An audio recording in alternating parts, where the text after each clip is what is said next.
Puff, puff, you didn't have your Wheaties, so tough, you missed another play. Henry, you didn't have your Wheaties, strike three, you know it's not your day. Aaron, get your Wheaties! Henry. Now batting, number 44, Hank Aaron. Henry would put the hard hat on the soft hat, and he would hold the bat between his legs. And from a catcher's perspective, you're looking at a man right here. He's only 3 or 4 feet from you. And he would go, never more than twice, and almost always twice. And he would step in, and he would never leave the box. It was daring the pitcher to throw the ball anywhere in the strike zone. He gave me an image of a player who showed me what consistency was, what tenure meant. Dignitaries here from all over the country. Some 250 writers are here from the sports writing fraternity. 3-1 pitch. There's the drive into left field. That ball is going, and out of here. Henry Aaron has just tied Babe Ruth in the all-time home run parade.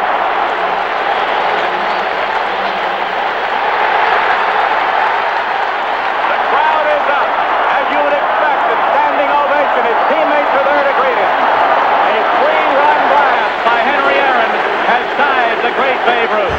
The record they said that couldn't be reached. I certainly was thrilled to have a personal opportunity to congratulate him, chat with him, and wish him well. Hank, number 714, good luck for 715 and a good many more. It's a great day for you. It's a great day for baseball. The best to you. Thank you very much, and I'm just glad it's almost over with. Thank you. Afterward, I got a telegram from another big baseball fan. When I think of Hank Aaron, I think of power and poise, of courage and consistency. But most of all, I think of a true gentleman, an outstanding citizen. On the field and off, Hank Aaron represents America at its very best. But even on this great day, I felt like I had to express my feelings on something more important than hitting home runs. I said the day was the day that Dr. King was killed, and we were a little bit disappointed. I requested that we have a moment of silence, and for some reason they found that the schedule didn't permit them to today, and I was just a little disappointed in it. Sometimes it seemed like we just kept fighting the same old battles. And sure enough, when the court ordered the integration of Boston schools in '74, it looked an awful lot like Little Rock all over again.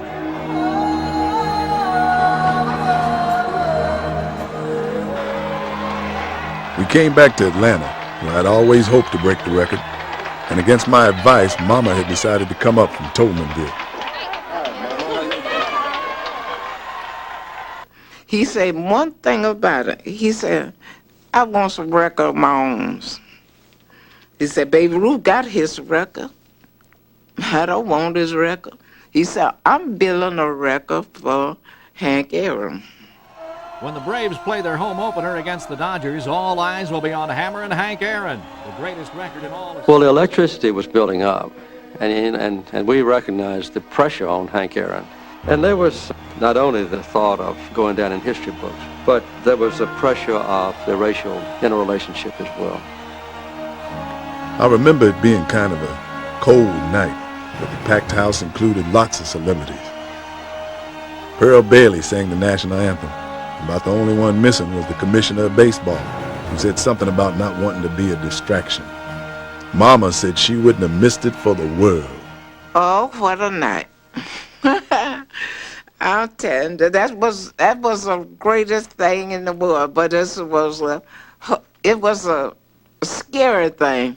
Security personnel was alerted that I was there, that I was armed, and if they saw anything that I need to know about, to get word down to me. And I'm just hoping that this thing will get over with tonight as quickly as I possibly can. Thank you very much. All right, Henry. If you break that record, said he never will be able to come to make it to home plate. Said, and then again, we go kill all of you.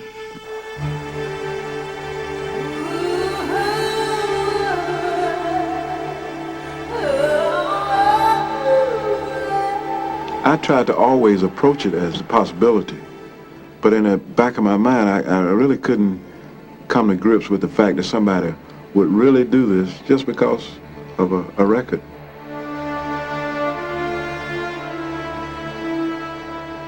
I was batting cleanup between Darryl and Dusty.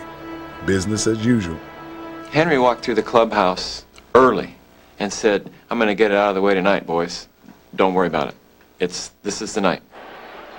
I had a little trick to help me concentrate, staring at the pitcher through one of the holes in my helmet. Al Downing sharing a spotlight of his own now. The quiet left-hander nicknamed... If he should hit 715, obviously he's got to run the bases.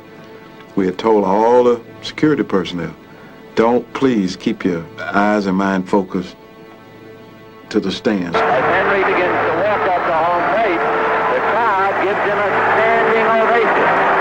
And the familiar number 44 checks into the batting box.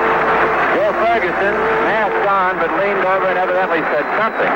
And Al Downing, who also wears 44, who sat on the bench when Roger Maris broke Babe Ruth's one-year mark of 51 home runs. Now Downing doesn't want to walk Aaron. He doesn't want anybody to point the accusing fingers.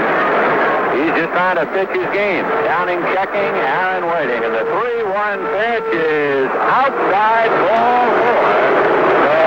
Not right now, Henry, as he got to first base. Aaron ain't got nothing. True. Look at it. I just couldn't get the ball over the plate. And again, I don't know that I was really mentally prepared for the first inning or two. It was like a three-ring circus out there. People bought nets, and the Braves put infrared marks on the balls so they could keep track of them. It kind of reminded me of what I felt like when I was a kid anticipating Christmas. You knew it was going to happen, and the closer you got, the further it seemed away. Aaron walked in the second inning. It will be interesting when he comes up again. And the 2-0 pitch on the way is a ground ball behind second. That's where Russell is, and he splits, boosted, throws, too late. And swinging two bats is Henry Aaron. Hey, boy, heavens. And once again, a standing ovation for Henry Aaron. When he came up to bat, we were all holding hands. I was reaching up, I had Billy's hand, talking to Mother. You know, it's going to happen, it's going to happen. He means the tying run at the plate now. So we'll see what Downing does. Al at the belt, delivers, and he's low. Ball one. And that just adds to the pressure. The crowd booing. Downing has to ignore the sound effects and stay a professional and pitch his game. 1 ball and no strikes. Aaron waiting. The outfield deep and straight away. Fastball is a high drive into deep left center field. Buckner goes back to the fence. It is gone. It was all kind of a blur after that. Don't really remember those 2 kids. Just thinking I better make sure to touch all the bases. I don't think it was joy or excitement I was feeling. More just relief, like I could finally come up for air.